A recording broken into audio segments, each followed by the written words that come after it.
Un poquito de silencio, por favor. Buenas tardes, noches, amigos y amigas. Muchas gracias por asistir a este acto que son dos actos en uno, porque ya sabes cómo es Garaje, ¿no? Es una editorial, bueno, que representa a todos. Y en este caso ha querido representar también a los becarios junto a los veteranos, ¿no? Entonces, qué mejor que con el último libro de Manuel Blanco Chivite, Hazañas Bélicas. Nos encontramos aquí, aparte de para la presentación del libro Hazañas Bélicas, también para celebrar el 20 aniversario de Garaje Ediciones. Para quienes no conozcáis a Garaje Ediciones, lo habréis conocido recientemente, es el 20 aniversario con Garaje, pero lleva 23 con Bossa.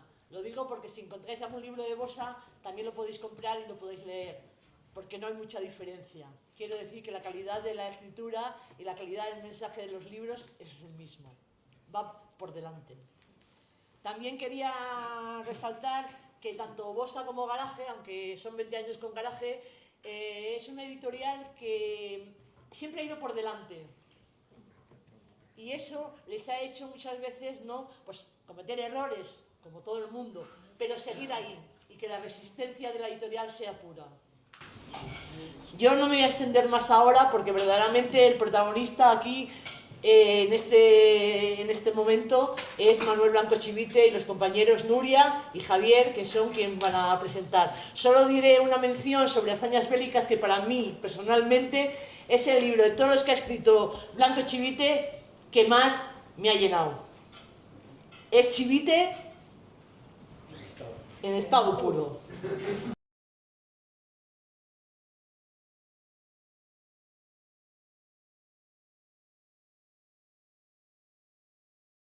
Vale, perfecto. Nada, antes de hablar de Hazañas Bélicas, me parecería bastante divertido contar una anécdota sobre la primera vez que yo visité el Garaje Editorial. El pasado enero iba con Gabriela, la editora, y ella pues me comentó, así como que no quiere la cosa, que la media de edad de los socios era de unos 80 años, ¿no? Jóvenes. ¡Qué jóvenes! En su mejor momento. En su mejor momento. Y yo pues ya te lo he pasado con más prejuicios de los que me gustaría admitir, dije, madre mía, ¿de qué voy a hablar yo con esta gente, no? ¿Qué tipo de relación voy a poder establecer con ellos? Y luego resultó no solo que eran las personas más acogedoras y simpáticas del mundo, sino que, bueno, pues me llevó a reflexionar sobre que muchas veces no tenemos la oportunidad o la voluntad de interactuar con otras generaciones, ¿no? Vivimos un poco en esta cámara de eco en la que nos relacionamos con gente de nuestra quinta, y me parece que no solo en este caso son un pozo de conocimiento casi inagotable en el caso de Manolo, sino que yo me llevo una serie de reflexiones, no solo interesantísimas, sino importantes y necesarias para entender este mundo y tal vez poder hacer de él un lugar un poquito mejor, ¿no? Cuando yo leí Hazañas Bélicas el pasado marzo, además de ser un primer diálogo directo con Manolo, con el que pues bueno, ya había tenido alguna conversación casual sobre literatura, pero está claro que uno no vierte su espíritu o esencia, su intelecto, depende a quién le preguntemos, de la misma forma en una conversación casual que en un libro, porque Hazañas Bélicas no es solo una recopilación sobre la guerra civil y punto, sino que es una, podríamos decir, dulce y amarga introducción a la guerra que hay en la paz y a la paz que hay en la guerra. Si pensamos en la actualidad, ¿no?, en la que nuestro queridísimo mercado neoliberal ha canibalizado guerra, amor y arte, muchas veces acudimos a la literatura como un medio de escape de esta vida que nos consume con la rutina y con la precariedad, queriendo acceder, ¿no?, a esa otra vida más allá, unitaria. Y pues por eso, no sé, estamos enganchadísimos a Instagram, Facebook, TikTok, a las novelas románticas, a las pelis de Marvel y etc. No es el caso de Hazañas Bélicas, como se podrán imaginar. Si yo tuviese que definir qué es Hazañas Bélicas, diría que es un libro que ata a su lector de los pies y lo arrastra kilómetros y kilómetros por el barro hasta dejarlo sin aliento. Es una recopilación de relatos en la que las historias de amor terminan, pero sin el romanticismo de las tragedias griegas, donde hay niños huérfanos, familias rotas, soldados crueles, viandantes crueles, señoras de esas que riegan los geranios en el balcón de su casa, cuya crueldad haría palidecer a los mayores dictadores de la historia. Y sin embargo no es un libro cruel, en mi opinión, no más que la vida misma. También tiene muchísimo humor, ¿no? Como comentábamos con Javier hace un par de días. Hay planes que salen mal, porque hay un mapa del revés, hay monjitas piadosas que justifican actos caníbales, hay incluso una mujer negra que se ve blanca cuando se mira en el espejo y que tiene el nombre de un plato asiático, y un referente histórico real también. Y bueno, yo quería hacer hincapié especialmente en dos relatos que me llamaron mucho la atención, precisamente por este elemento un poquito problemático del que buscamos huir, ¿no?, cuando abrimos un libro. Aviso que son relatos bastante gores, bastante polémicos, ¿no? Pero bueno, ya sabéis lo que se dice, ¿no? Si no da de qué hablar, entonces no es buena literatura. El primero de ellos se titula Por un empleo más útil y provechoso de la infancia, que es una trilogía que imita la estructura de las fábulas clásicas y tiene uno de los narradores de cuentos infantiles con una clara referencia a paralelismo con Peter Pan, que nos habla de las atrocidades cometidas contra los civiles de Gaza, especialmente los niños. Es un relato, no voy a hablar mucho más de él para no hacer spoiler, ¿no? Pero que deja un regusto bastante amargo y que no puedo dejar de recomendar por la magistralidad con la que Manolo expone esa monstruosidad inherente al ser humano. Y el segundo relato, nuevo añadido a la segunda edición del libro, que se titula Ushinka, un poco al estilo western americano, también nos habla de la crueldad, ¿no?, muchas veces de la que son víctimas los niños por ideales que se disfrazan de patriotismo, derecho divino, terrorismo y lucha por la paz, ¿no? Al final creo que son relatos importantes porque, aunque de forma genuina tal vez cueste terminar de leer, ¿no?, no porque no sean buenísimos, sino porque son, como ya he dicho, muy duros, enfrentan al lector con su propia hipocresía y de alguna manera nos exponen la indiferencia que mostramos muchas veces para con lo bélico que nos acecha, pero siempre al otro lado de esa campana de cristal de la que nos eximimos y buscamos eximirnos de la culpa. Y bueno, a modo de conclusión, yo recomendaría este libro a todas las personas que no tienen miedo de adentrarse en esa problemática escala de grises, lejos de los maniqueísmos, bueno, malo, bonito, feo. Y yo os puedo asegurar que a pocas personas conozco que tengan un conocimiento tan profundo y certero de la realidad y de lo bélico como Manuel Blanco Chivite, al que yo empecé a admirar muchísimo como literato y como persona con las primeras páginas de este libro. Muchas gracias. Eso, leyendo el libro, claro, conociendo a Manolo, digo, esto es Manolo, es que es Manolo. Y entonces, Manolo, pura esencia, pues, es irónico, tiene mucho humor, un humor fino, y, en fin, y el libro, los relatos, además de momentos dramáticos y jodidos, pues tienen esa pincelada que hace que, pues eso, que te atrapan. Claro, es un escritor, tiene esa técnica. Como tiene la técnica porque él es un especialista, es uno de los grandes especialistas en novela negra, en serie B, y ha hecho sus pinitos, no, ha escrito sus novelas. Mira, me he apuntado aquí algunas de ellas, ahora no las encontraré, pero bueno, aparte de una biografía de Manuel Vázquez Montalbán memorable y otra de su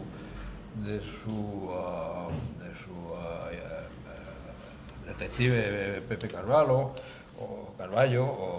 bueno, tiene, en fin, tiene ironía, tiene humor y tiene eso, el conocimiento de la técnica de la novela negra. Él es un viejo sabueso y entonces te va dejando pistas que te llevan por un lado y luego cuando estás mirando para allá viene por detrás y te pega la cuchillada, que es lo que se dice. No sé, tú que eres estudiante de literatura, lo que tiene que tener un cuento, ¿no? que te da un golpe. Pero en el camino te enteras de muchas más cosas, además de la historia en sí. Por lo cual, pues eso, es un libro con mucho humor, que se lee muy bien, que no aburre para nada. Bueno, primero, pues son cuentos bastante cortos, salvo la primera, que es una novela corta, que tiene 50 y tantas páginas, me parece, 60 páginas, pero que es una maravilla, que es casualidades, donde te encuentras la guerra de España, la sangría, el latrocinio posterior, en fin, esa guerra que dicen que perdimos todos, pues aquí se ve claramente, ¿no?, que no la perdimos todos. Y está todo, en 60 páginas está todo. A mí me ha gustado mucho. Está también La mentira, me ha gustado mucho esa novela. Bueno, a trozos dice también sobre la memoria, Ambrosi, que es sobre las tramas negras, Conexión India, que me ha gustado mucho porque me he visto reflejado. Es el típico reportero de la televisión gilipollas que se cree que no sé qué. No me he visto reflejado a algunos compañeros que abundan y tal, y que es un memo, como se ha puesto de moda ahora lo de memo, pues un memo. No sé, Despeinado mortal, El chico de la ferretería, también muy en la línea esta claramente humorística. En un lugar de la Mancha, aquí el humor lo inunda todo, ¿no?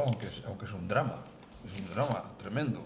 Y en medio del drama, pues y el asesinato de su padre por la Guardia Civil, se descuelga al niño recordando y dice que él creía que Todo por la Patria era como una mercería, que era un nombre de una tienda. Todo por la Patria. Y el otro cartel que también le parecía que era como una tienda, Matadero Municipal, ¿no? Seguido, ¿no? Todo por la Patria, Matadero Municipal y tal. Está muy bien escrito. Dice en Encuentro Matinal: el reloj es como un notario frío, indiferente a cualquier perturbación emocional que puede causar indiferente a cualquier perturbación emocional que pueda causar. Las agujas del transcurrir del tiempo giran como si tú no existieses. La frase, a mí la destaco porque me ha gustado. Bueno, podría decir, porque hay 200 cosas por aquí, Peter Pan no vive en Gaza, a la que ha hecho referencia, tal, hay un humor negro, incluso satánico en algunos casos. Hay un reportaje sobre, ya dice, no ficción, que es el asesinato del estudiante Javier Fernández en la Laguna, de Tenerife. Y yo recuerdo que viví ese crimen en la mili. Estaba en la mili y yo ponía por las mañanas, cuando tocaban para levantarte, yo estaba en la cama de arriba y ahí me ponía un transistor y oí la noticia y exclamé: hijos de puta, luego dicen que los matan. Y esto lo apuntaron, ¿eh? Claro, siempre hay alguien ahí que apunta las cosas, y me lo sacaron después. Me lo sacaron, bueno, al final de la mili. Y me ha gustado mucho Bushing K, que es un cuento clásico de carretera, ¿no? Una historia de carretera en los Estados Unidos. Es un panfleto, un buen panfleto antiimperialista, antitrumpista, y donde aparece la famosa Arroz Condolida, que a mí me ha recordado, me imagino, que es Condoleezza Rice, aquella mulata que aquí dice que se creía blanca, esas cosas, y que era la ministra de Exteriores de Bush. ¿Os acordáis? Cuando la invasión de Irak y todo eso. Era vicepresidenta. Vicepresidenta. Con Bush. Sí, porque la Exteriores era la bajita, sí. Y que cuando estuvo Bush en España, y supongo que fue cuando fue con José Mari Ansar, lo llevó ahí a la residencia esta que tienen los presidentes en La Mancha y no sé qué. Y ahí, en uno de los actos estaba el rey, y el rey, Juan Carlos I, el gilipollas del rey, se le ocurre decir: arroz, arroz, porque se llamaba Rice, arroz, arroz. Y se vio en la tele: arroz, arroz, jajaja, y se reía. O sea, fíjate. Había tomado una copa. Bueno, siempre... Sí, es que lo le daba ahí. Y nada más, hombre, decir una gracieta que se me ha ocurrido el otro día leyendo una noticia sobre una encuesta que hizo el CIS, que como sabéis es un organismo que no de ficción, aunque lo parezca, no es de ficción, que nunca pregunta, por ejemplo, si los españoles creemos en monarquía o república, pues ha hecho una de estas sobre el humor de los españoles. Y ha salido, y salió que sí, que el 94% de los españoles tenían mucho humor, les gustaba mucho humor. Cuando les pregunta por una serie de tipos de humor, dice, y el humor inteligente, dice, el 0,1. Digo, pues el CIS nos está llamando gilipollas. Entonces este libro es para gente como ustedes, que son inteligentes y les gusta el humor fino. Y ya está. Muchas gracias. Bueno, buenas tardes. El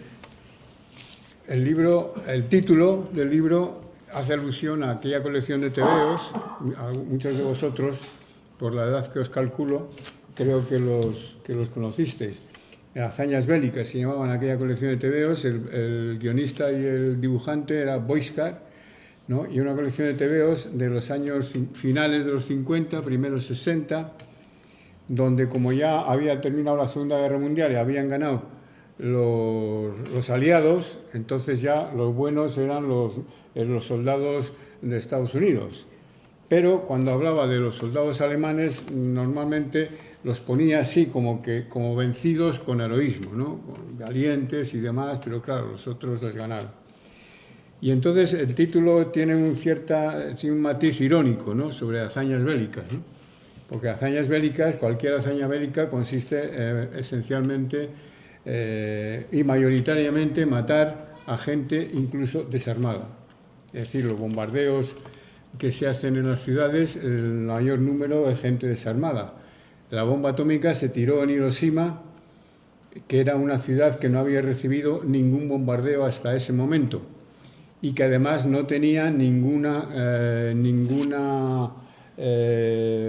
cuerpo militar, ¿no? Dentro de la ciudad. Por lo tanto, fue directamente a matar, a propósito, una ciudad que no había sido tocada, a matar a civiles, es decir, a los familiares de los soldados que seguían luchando contra los Estados Unidos. Y como no había modo de vencerle, dice, les vamos a bajar la moral matando a 500.000 familiares de Hiroshima, ¿no? Y Nagasaki. Esto es interesante, ¿no? Es decir, hazaña bélica hazañas bélicas es una especie como de oxímoron, ¿no? Si es bélica no es hazaña, y si es hazaña no es bélica, ¿no? Es un poco esta ironía que tiene el libro, ¿no? Y sobre todo en el sentido de que, como digo, al principio hay una serie de citas, y la primera, que recojo un título anterior mío, ¿no? Yo creo que es la clave de todas las demás, que dice, la paz es la excepción que confirma la guerra. Yo creo que esto es la historia de la humanidad. Cuando ha habido paz, es una paz que no ha habido, que es una excepción que confirma la guerra. Si simplemente cogemos desde el final de la Segunda Guerra Mundial hasta ahora, buscarme, por ejemplo, 6 meses en los cuales no haya habido alguna guerra, desde el 45 hasta aquí. A ver si encontráis 6 meses donde no ha habido ninguna guerra. Es decir, la Segunda Guerra Mundial en Asia empezó no en el 39, sino en el 34, con la invasión de Manchuria por parte de Japón. Y no acabó en el 45, sino que en China acabó en el 49. Para entonces ya se estaba fraguando la guerra de Indochina, la guerra de Corea, en fin, la independencia de la India, que derivó en una guerra entre hindúes y musulmanes, que dividió a la India en 3, Pakistán, India, Ceilán, en 4, y luego Bangladesh, etcétera. Y luego ya seguimos ya con la guerra de Argelia, con las guerras africanas del Mau Mau, las guerras del Congo, en fin, seguimos, pues hasta hoy. Es decir, que la paz, como digo y repito, es la excepción que confirma la guerra. Y luego recojo diferentes citas, ¿no?, que es un poco para situar en estos antecedentes ilustres e ilustrativos. Desde Jesucristo, que por cierto, en el Evangelio de San Mateo, Jesucristo dice: no penséis que he venido a poner paz en la tierra, no vine a poner paz sino espada. Esto se le olvidó al Papa citarlo. Hasta, todos son citas de generales, de tal. Bueno, aquí hay una cita del Premio Nacional de Literatura de 1938, José Herrera Pétere, que ahora, si la dice ahora, le habría mandado a la Audiencia Nacional, que dice, en el año 38, José Herrera Pétere, algo había terriblemente podrido en España. 2 puntos. El ejército. Bueno, pues esto lo dice ahora y vamos, tiene 6 años de cárcel, vamos. Y lo acabo, la última cita, a mí me encanta. Es de Ana María Matute, en una entrevista que le hicieron, que después de todas esas citas, Ana María Matute dice a la entrevistadora que le está haciendo las preguntas, le dice, tú sabes, yo no tengo ningún orgullo de pertenecer a la especie humana, ninguno. Ana María Matute. Que por cierto, Ana María Matute, en los años 90, le preguntaron qué perspectiva, cómo veía ahí al siglo XXI. Y hizo una contestación muy moderna.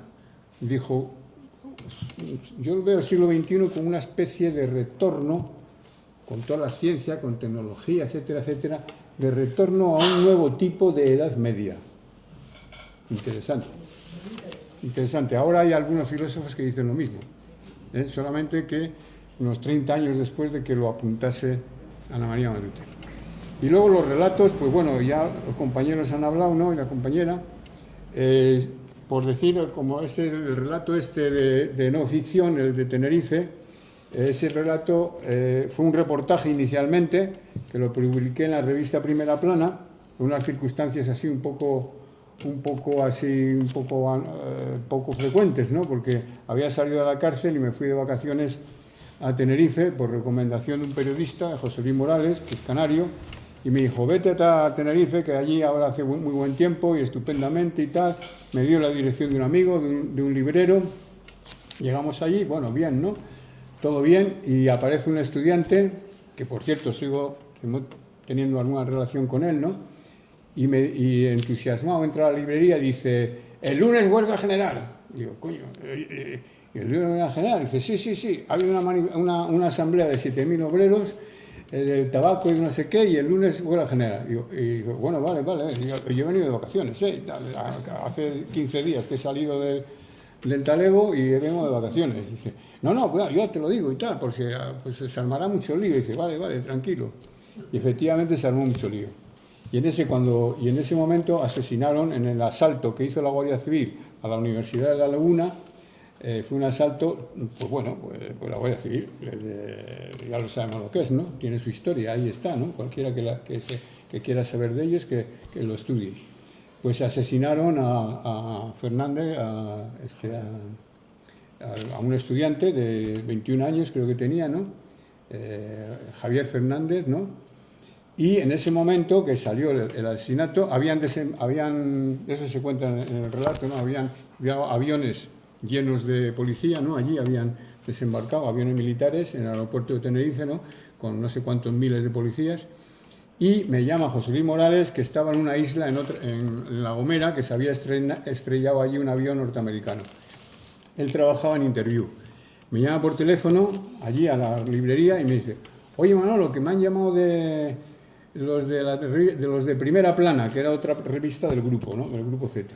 Dice, ¿puedes hacer un reportaje sobre el asesinato del chico este? Le digo, bueno, que estoy de vacaciones, José Luis, acabo de salir. Dice, 40.000 pesetas. Digo, vale, te lo hago. Mañana. Pues un reportaje, 40.000 pesetas en esa época es bastante, algo así como 10 veces más de lo que se paga ahora. Se te ha pagado bien. Entonces, pues hacer el reportaje, ¿no? Y es lo que relato ahí, ¿no? El reportaje ese, etcétera, ¿no? Que, por cierto, nos abrieron una querella los militares. Nos abrieron una querella, yo tuve que ir a declarar ahí en el Paseo María Cristina y Manuel Vázquez Montalbán, que era el director de la revista, le llamaron a declarar en Barcelona. Al final se quedó en nada, afortunadamente, ¿no? Y bueno, ese es uno de los relatos, digo, es el más. Y luego los relatos, efectivamente, esa ironía, digamos, que yo la he ido, digamos, casi inconscientemente, ¿no? Asumiendo y trabajándola, ¿no? es un poco de darle es la vuelta de tuerca, ¿no? Un relato se caracteriza por la intensidad y por la brevedad, o por una relativa brevedad. Es algo así como los primeros relatos policíacos, ¿no? El escritor este inglés, Chesterton, ¿no?, que era un buen escritor de novelas policíacas, solía decir: en el relato policíaco el primer capítulo tiene que ser también el último. En el relato no policíaco también. El primer impacto tiene que ser también el último, pero tienen que parecer dos impactos. Ese es un poco el arte. Hay algún relato que no lleva más allá de una página, otros más largos. Hay esa novela corta, ¿no?, que han citado Javier, y que es una novela corta ya sobre que transcurre durante la Guerra Civil. Luego hay 2 o 3 relatos que también transcurren, son reflejo de testimonios directos de gente que ha vivido la Guerra Civil, ¿no?, familiares, etcétera, ¿no? En conjunto me parece que son 26, 27 relatos. Hay 5, creo, que tienen relación con la Guerra Civil, y los demás tienen relación con la guerra que se vive a diario en lo que podríamos llamar la lucha por la vida, ¿no? Y no solamente por la guerra de la lucha por la vida, sino por la guerra que permanentemente se está preparando. El otro día, lo comentaba en los desayunos del garaje, leí una entrevista que han hecho hace 3 días a Alejandra Quindelán. Alejandra Quindelán la eligieron presidenta de la Asociación Española de Banca, es decir, que es la personalidad número 1 como representante, ¿no?, de los intereses bancarios. Es la representante número 1 de los intereses bancarios hoy en España. Fue elegida en el 2022 y en el 2026, son cada 4 años, en el 2026 ha sido reelegida para otros 4 años Alejandra Quindelán. Y esta mujer, en las declaraciones que hacía alguna cosa que me llamó la atención, porque repite a lo largo de la entrevista 2 veces algo importante e insistente. Dice: la banca está algo así como a la vanguardia, a la cabeza, ¿no?, de la inversión en las cuestiones fundamentales hoy en la economía, que son seguridad, defensa y energía. De 3, 2 tienen que ver con las armas. Y añade, en la segunda alusión al tema, añade: la banca española, claro, se refiere siempre a la española, y tiene a su cargo, como inversora, ¿no?, el 80% de la inversión española en defensa, seguridad y energía. Es decir, que todo nuestro dinero que está en los bancos, si es que tenemos algo, ¿no?, todo ese dinero, decís: ¿qué hará mi banco con este dinero que tiene mío? Pues ya lo sabéis: seguridad y armas. Hoy, ahora. Entonces, como digo, la paz es una excepción que confirma la guerra, y es un estado de lucha social permanente, la lucha por la vida que se llama, y es lo que se refleja aquí en las historias, ¿no? El escenario a veces es muy familiar, ¿no? Hay algunos relatos que transcurren en Lavapiés, que es cuando he vivido yo, ¿no?, una persecución policial en Lavapiés. El de la Coca-Cola, seguro. El de la Coca-Cola, sí, que me baso en una frase de la presidenta ejecutiva de la Coca-Cola Internacional, ¿no?, no recuerdo ahora su nombre, ¿no?, sobre lo que ha colaborado la Coca-Cola en el mundo para desarrollar la amistad y los lazos y demás, ¿no? También es muy conocido, ¿no?, esta labor social de la Coca-Cola. Entonces, pues, un poco, y los relatos, ya digo, son bastante variados, están entretenidos, y ya digo, desde cortitos, si uno tiene mucho sueño, lee uno cortito y ya está, ¿no? Y ya no se duerme porque querrá leer el siguiente. Entonces, bueno, pues nada más, y ya veis, se confirma aquello que ya dijeron los romanos: si vis pacem para bellum, si quieres la paz, prepara la guerra. Pues eso que dijeron los romanos hace muchísimos años está de plena vigencia. Y puestos a cosas antiguas que de plena vigencia, hay una frase del Lao Tse, 500 años antes de Cristo, que también está muy de moda. Esa frase dice lo siguiente: que el pueblo pase hambre se debe siempre a lo mucho que comen los ricos. Siglo V antes de Cristo. Muchas gracias, Manolo.